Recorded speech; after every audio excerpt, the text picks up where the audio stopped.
नमस्ते दोस्तों, marble flooring Jitendra Sharma में आपका स्वागत है। जैसा कि आज आपको मैं इसके कुछ एंटीक आइटम बताऊंगा इस वीडियो में आपको मार्बल का। ये जो आप देख रहे हैं मार्बल का, ये बाथरूम का टब है। सभी सीएनसी से कटिंग करके डिजाइन बनाई हुई है।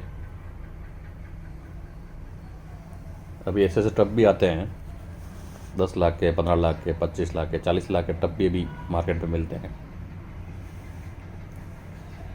ये अपने इंडिया का बनाया हुआ इंडियन मार्बल है। अब इसकी जो कीमत है वो कि अब मार्बल पे वेरी करेगी कि मार्बल आप कौन सा ले रहे हैं, महंगा वाला ले रहे हैं या सस्ता वाला ले रहे हैं। तो लेबर तो जो उसमें लगेगी वही इसी में लगेगी। ये आपके मार्बल में सोफ़ा सेट है। ऐसे भी आप सोफ़ा सेट बनवा सकते हैं।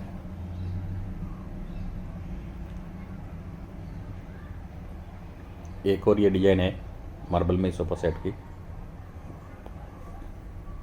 ये सब हैंडीक्राफ्ट में आते हैं। ये मार्बल का बेड है। ऐसा बेड भी आप मार्बल में बनवा सकते हैं।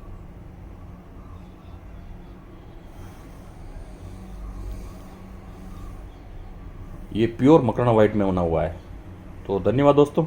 अगर वीडियो अच्छा लगा हो तो लाइक और सब्सक्राइब जरूर करें।